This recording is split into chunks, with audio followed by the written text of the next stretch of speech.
Hey, what's up guys, it's Brooke, and I'm back with another video. I don't know why that intro was so awkward, but I feel like I gotta redo it. Hey, what's up guys, it's Hey, what up guys? Oh my god. Hey, what up guys, it's Brooke, and I'm back with another video. That was probably just the same as the first one. Okay, let's just go. So, I am back with my shocking series. We are going to be talking about shockings of New Zealand today. So this past summer, I spent 2 months in New Zealand backpacking both islands. And I genuinely believe that I saw the majority of New Zealand. New Zealand's one of those countries that I hit, and I hit it well. And I mean that in the sense of I feel content with New Zealand, and I feel like I don't need to go back. I would love to go back if, someone granted me a trip or something, but I literally feel like I did New Zealand the best I've ever done any country, with the exception of maybe Costa Rica. I saw so much of New Zealand, and I truly did backpack both islands very well. Unlike my last video, I talked about Australia. Australia, I only did the East Coast. New Zealand, I did it all. So these are my shockings, and this is over the course of the 2 months that I was there. And before I start, of course, disclaimer as always, shockings is not a bad thing. These are just cultural shocks, or maybe just things that were different. I love New Zealand, so none of this is me hating on New Zealand, even if any of them come off that way. I truly love this country. Okay, so this first one is pretty obvious, but to be totally honest, I never knew it until I went to New Zealand. New Zealand people call themselves Kiwis. So, you know how Australia has Australians? New Zealand is not like New Zealander, it is Kiwis. And that name comes from the kiwi bird, which they are very, very proud of. It is a very rare bird in New Zealand. When you see a WH with almost any word, especially towns, it's pronounced as an F sound, A lot of the towns have super weird names, at least to me. I thought they were very strange, and they're very hard to pronounce sometimes. I literally think with the majority of the towns and cities that I went to, I pronounced them wrong before arriving. And then I got there, and then I'd say the town's name, and people would be like, why are you saying it like that? People that live in New Zealand say A, like how Canadians say A. New Zealand coffee is debatably, actually not debatably, it is the worst coffee I've ever had in my whole life. And the weirdest thing to me is that people that live in New Zealand are actually really proud of their coffee. They love it over there. But I did not have a single good coffee in the 2 months that I was in New Zealand. I'm sorry to hate on you, New Zealand. I'm not meaning to. I literally love your country so much. This was just the one thing that absolutely baffled me, because like I said in my last video, Australia has the best coffee I've ever had. So I thought with them being neighbors, New Zealand's coffee would be, comparable. And it is definitely not. I hated the coffee in New Zealand. Despite that, I drink coffee almost every day because I had a bit of a caffeine addiction. So can't even you can't even say it was one place, because I literally drink coffee almost every single day, if not every day. So I had an array of coffee shops from an array of towns, and it always tasted the same, and it tasted just like bean water. I hated it. Grocery shopping in New Zealand is really expensive. I actually learned when it came to New Zealand, I would try to grocery shop if I knew I was gonna be in a town for more than 3 days. If I was gonna be there for 2 days or less, I did not grocery shop because it was more expensive to do that than just going out and eating. I don't know what it is, if it's because everything has to be imported or what, but grocery shopping is so expensive. And when I was talking to other backpackers, I didn't come across many backpackers in the 2 months I was there also, by the way, because I went during their wintertime or summertime. But when I would talk to backpackers, groceries seemed to be a common thing that everyone brought up. They were like, did you see how expensive this and that is? And I was like, yeah, it's crazy. Public transport in New Zealand is, I would say it's mediocre. It's not the best, because I came from Australia, so they have the Greyhound bus, and their Greyhound bus is pretty superior. I mean, everything is straightforward, it's online, there's sometimes multiple buses a day, you have flexibility with it. When it comes to New Zealand, I didn't have that luxury. I think it was mostly because New Zealand is just now recovering from COVID. But it was a bit of a pain with some bus routes. An example of this is when I originally mapped out New Zealand, I mapped out doing a zigzag, going up the island like zigzagging my way up, right? Hitting different towns on both of the coasts. And I couldn't rent a car because I just turned 21 before I left for my travels, so my new license wasn't in yet. Therefore, my only mode of transportation all summer was public transport until the last 3 weeks when my friend Michaela joined me and then we could rent a car with her license. If you're going to backpack New Zealand and you're gonna rely on public transport, it's definitely doable. Like, I did it over the course of 2 months, definitely doable. However, I would not suggest it. If you're doing the east coast of Australia, definitely do the Greyhound. You know, 100%. You don't need to rent a car for that. But when it comes to New Zealand is set up completely different. Like I said, I was originally gonna do a zigzag style where I eased my way up each island. But when I got to New Zealand and I looked up their bus routes, that wasn't possible. I was in Queenstown and I was absolutely stressing last minute because I had to remap my entire South Island trip. Because the only way the bus went around the island was in this circular motion around both coasts, which ended up working out awesome. At the time, that completely destroyed my plans of, you know, hitting Dunedin and then going to Haast, you know, for instance. I don't know if that was really the route, but I'm just using those two. They're on the opposite sides. Like I said, it ended up working out perfectly. Like, I got really lucky. I ended up getting to see every city that I intended to except for one. I didn't get to go to Lake Tekapo. Other than that, I hit every other city that I wanted to hit, so I'm very grateful for that. But like I said, oh, another thing with the transport is it's not the best because I think this is just because of COVID, it made it this way. But if you miss a bus, there's certain times where that next bus is not gonna come in like for 2 more days. Example of this is when I got to Haast. It was a really nice town. It's super small. I was the only backpacker there though. I had the whole hostel to myself. And it ended up being amazing. Like, the people that own the hostel were so nice. They drove me around, they showed me around the area. They gave me a bike for me to go on little excursions around like the small town. And this is a town home to, I wanna say like 50 to 100 people. This is a super small town. So since there wasn't like a lot to do, I figured I could just hit it in one day. And I went to book my next pass for the next bus.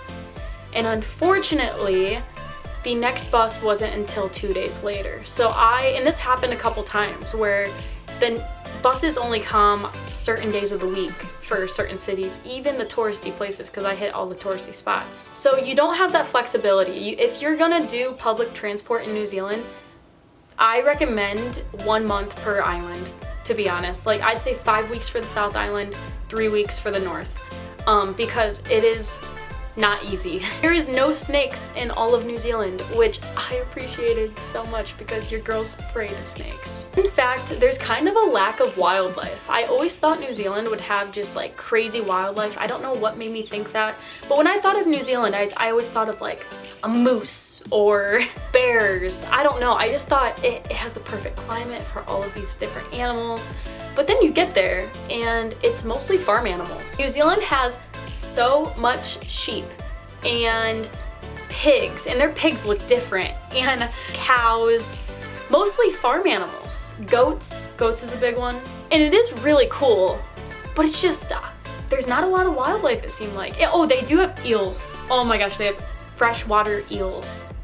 Those things are wild. Now, something I always said when I was backpacking New Zealand is the country that if you take the best of everything in the United States and put it in one place, it would be New Zealand. And I say this because New Zealand has the best mountains I've ever seen, the best beaches. Well, Australia had really good beaches, and so did Costa Rica. Okay, New Zealand had really good beaches. New Zealand had these giant hills on the North Island that were absolutely just stunning. The hikes, if you're a hiker, you got to hit New Zealand because I went on the best hikes of my life in that country. I definitely recommend the Rob Roy trek and the Roberts Point trek. Those were my 2 favorites. New Zealand is just absolutely unbelievable. Everywhere you look, it looks like a movie. And I remember when I got to Queenstown, that's where I first arrived and started my travels in New Zealand. I spent my whole day there just like snapping photos of everything. I was like, the mountains, oh my gosh, this, that, blah, blah, blah. This is like, it's so pretty. Like, I was overwhelmed as a photographer and videographer. I was like, oh my gosh, how do I capture this place? And there just comes a certain point where you gotta put the camera down and take it all in because you realize, I can't capture this. And that point for me hit very soon in New Zealand. I want to say it was day 2, and I was already like, yep, I can't capture this. This is too good. So New Zealand is hands down the most beautiful place I've ever been in my whole life. There's lots of one-lane bridges in New Zealand, like an extreme amount. If you do not know what a one-lane bridge is, I brought this up in not my last video, but in previous videos. It's pretty much this bridge that is exactly how it sounds. It merges into one lane. So you have to, if there's incoming traffic, you either have to wait, or if you're going, then they're waiting for you, and then you pass them and whatnot. But there is a lot of one-lane bridges throughout New Zealand. And at certain stoplights, I think I only saw this at like 2 or 3 stoplights, but at certain stoplights, there's countdowns, which will tell you how much longer until it turns green. It'll say like 20 seconds, 19, 18, 17, it'll start counting down. And it's really weird because when I went to Milford Sound, which is like south of Queenstown, I did one day there, and one of the stops was a one-lane bridge, and the countdown was like 5 minutes. So we just sat there for the 5 minutes watching it count down.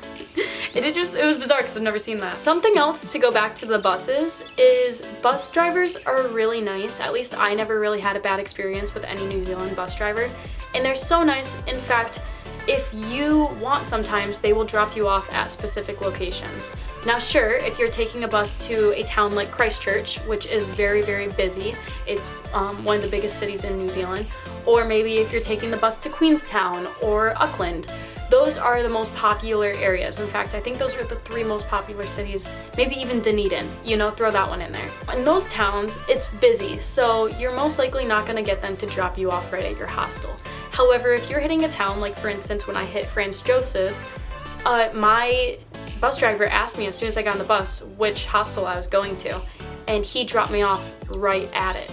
So a lot of times they can be really nice and do that for you, which is really cool. Something that I thought was weird in New Zealand is a lot of the taverns or bars provide accommodation. So you'll have a bar and then right above it will be like rooms for the night. Honestly, it's really smart because you don't want people drinking and driving, and I mean, it is really cool because I know when I was staying at a hostel that was in Australia, there was a bar like right outside it.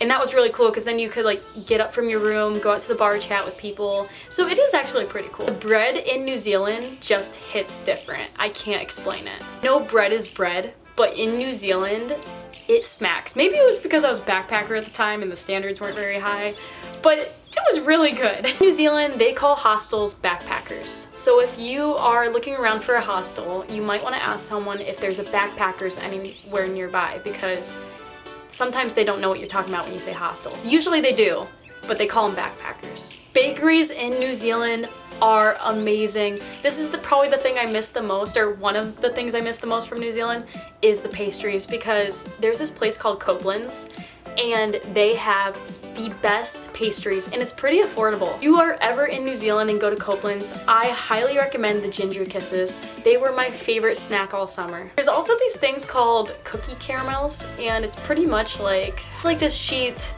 of like, there's caramel on the top layer, then cookie on the bottom, and you break off pieces. That's like a huge dessert over there. One thing that made me so mad in New Zealand is they do not tend to get over for hikers on the road. So if you're walking along the side of the road for any reason and a car is passing you, in the States, people will swerve in the other lane out of respect. It's just like a courtesy, unless someone's coming, of course. But I've even had people, like if I'm walking on the side of the road for any reason in the States and they can't get over, they'll slow down behind me and wait until they can get over. Now in New Zealand, it's the polar opposite.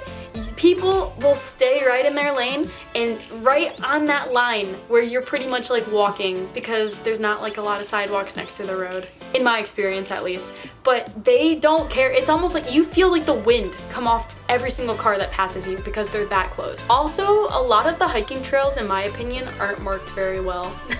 I got lost several times on certain hikes just because, maybe it's because it was winter, so like it was hard to see the track because it was covered in snow. But there was a few times where I was just lost in the mountains and I was like, Okay, this is it. The final thing I have that is a shocking from New Zealand is you have to sign the back of your credit card. I've never had this experience until I went to New Zealand, but if the back of your credit card or debit card is not signed because there's a spot for your signature, then they will make you right then and there sign it because they check your signature to make sure nothing's fraudulent. Alright, so those are all my shockings of New Zealand. I absolutely love that country despite any of the negative stuff. New Zealand is definitely one of my favorites and I highly recommend it to any nature lover out there. If you are outdoorsy and you would rather be outside than be inside, or if you'd rather be hiking than, you know, watching the newest series on Netflix, then I definitely recommend New Zealand because it is an outdoor lover's dream. I think about the time I spent in New Zealand and I'm absolutely like still blown away by the views I got and the people I met and the luck I had. So yeah, I highly recommend it. And if there's any Kiwis watching, hey, what's up? I absolutely love your country and thank you for having me. But that is all I got for you guys today. So if you guys did enjoy, make sure to give it a big thumbs up because it'll make me smile, and I'll see you guys next time I see you guys with a brand new